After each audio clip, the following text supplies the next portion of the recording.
Bom dia para todo mundo.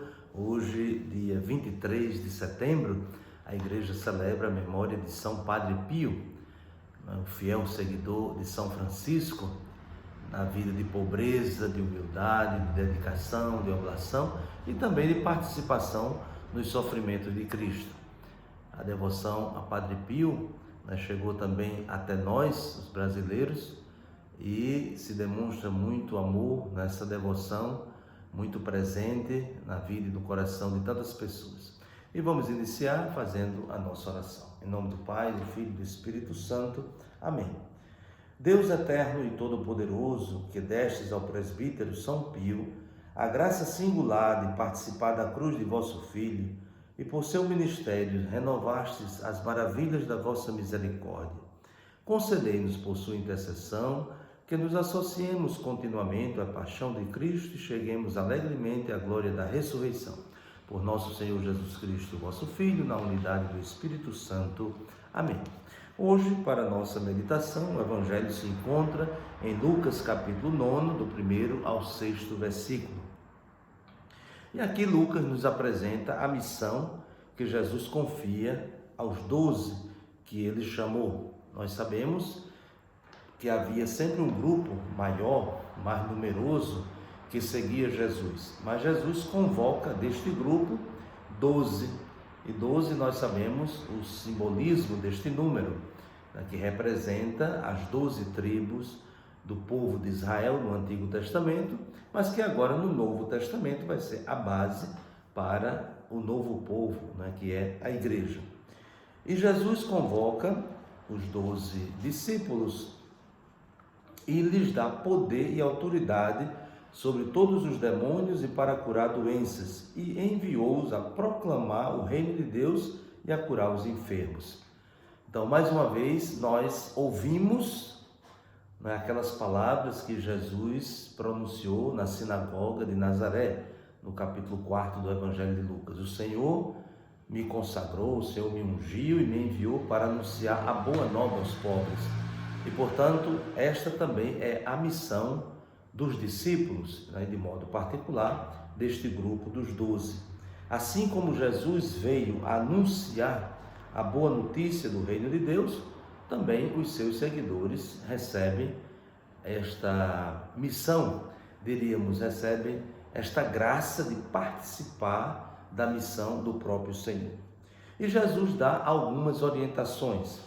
Então, por exemplo, não leveis nada para o caminho, nem cajado, nem sacola, nem pão, nem dinheiro, nem mesmo 2 túnicas.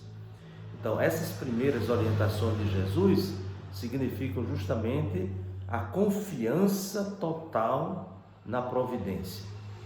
Então, o fato de não levar bolsas, para não levar mantimentos, nem recolher, porque havia entre os discípulos dos fariseus, que também saíam em missão, havia o costume de chegar na casa das pessoas, sobretudo das viúvas, e devorarem tudo aquilo que elas tinham. Até Jesus faz essa crítica, E Jesus aqui diz que os discípulos não devem levar a bolsa, justamente para não criar a oportunidade de receberem coisas e até explorarem as pessoas que os recebem.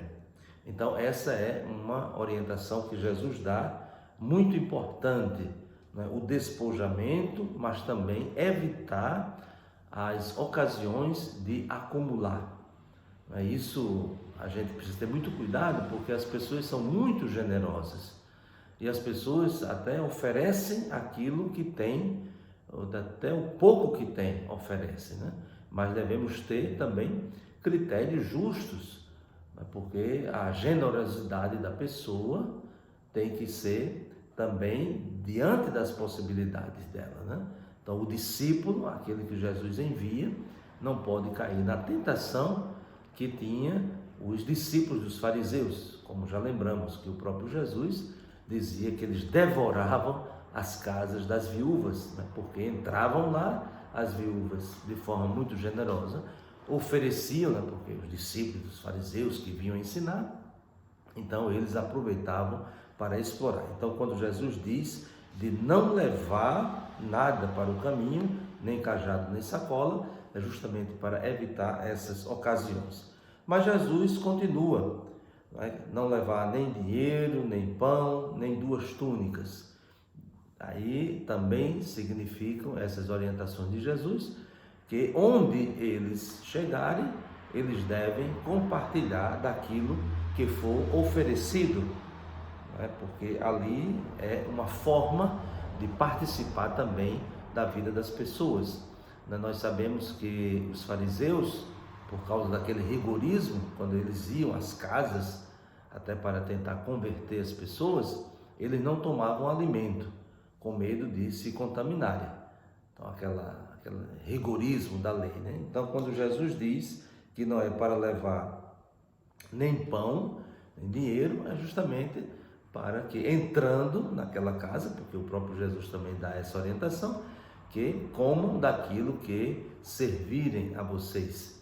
Então, isso também é uma orientação de Jesus para a missão muito significativa, Quando a gente entrar na casa das pessoas, também acolher as pessoas quando, na generosidade, oferecem a nós uma refeição, que compartilham conosco também o seu pão. Imaginem que os fariseus levavam a sua comida, Então chegavam ali, não aceitavam a comida de ninguém, justamente porque não sabiam como é que tinha sido preparada, se estava tudo de acordo com os rigorismos, o rubricismo da lei. Mas Jesus também diz aqui uma coisa importante, que a missão, ela é anúncio da chegada do reino e provoca reações, isto é, de acolhimento ou de rejeição. Todos aqueles que não vos acolherem, ao sairdes daquela cidade, sacudi a poeira dos vossos pés, como protesto contra eles. Então vejam que o anúncio do Evangelho não é uma coisa neutra, nem muito menos uma acomodação àquilo que as pessoas querem ouvir. Mas o Evangelho tem um anúncio provocativo. E diante deste anúncio, ou se aceita ou se rejeita. Mas, uma vez rejeitando o Evangelho, as pessoas precisam tomar consciência daquilo que elas optaram. Jesus não manda agredir, mas Jesus manda fazer um gesto. E o gesto é justamente sacudir a poeira dos vossos pés como protesto contra eles. E aí a conclusão do Evangelho é que os discípulos partiram e percorriam povoados, anunciando a boa nova e fazendo curas em todos os lugares. Então, esta missão que Jesus confia aos seus discípulos é a missão que ele também confia a nós. E é muito importante que a gente tome consciência dessas orientações de Jesus, porque são orientações metodológicas, pedagógicas, que vai desde a disposição espiritual, do despojamento, de não levar nada consigo, a uma atitude de solidariedade, de estar ali na casa daquelas pessoas que acolhem, compartilhando daquilo que ela nos oferece, mas também uma atitude de responsabilidade diante até mesmo da generosidade das pessoas, de não explorá-las. A gente insiste nisso, porque as orientações de Jesus, mesmo que hoje nós precisamos fazer aquelas atualizações necessárias, mas nós não podemos jamais trair esses princípios fundamentais do despojamento, da humildade, da simplicidade e do anúncio do Evangelho. Nós não vamos em missão simplesmente fazer visita às pessoas sem um propósito. O propósito é levar a boa notícia do Evangelho.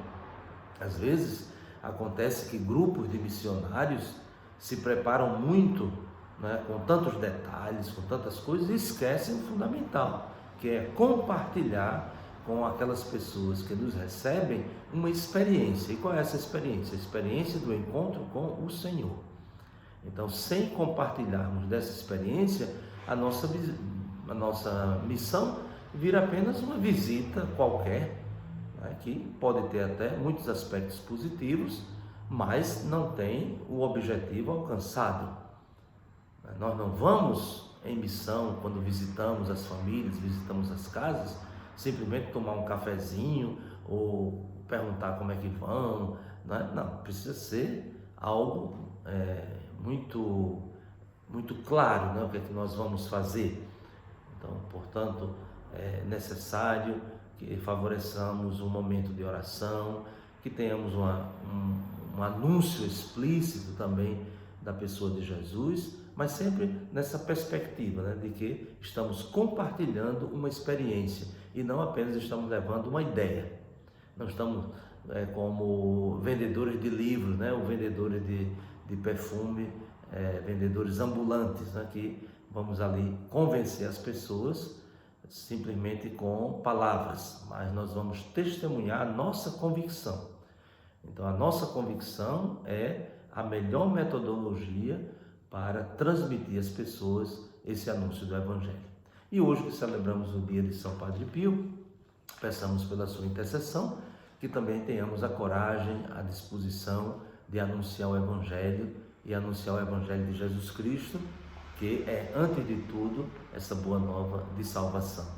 Então, que desça sobre vós a bênção de Deus Todo-Poderoso, Pai, Filho e Espírito Santo. Amém. Um bom dia para todos. Lembrando que mais tarde nós teremos a nossa live às 8 horas para continuar o estudo do livro do Deuteronômio. E amanhã, se Deus quiser, nos encontramos mais uma vez. Então, um grande abraço e até a próxima oportunidade.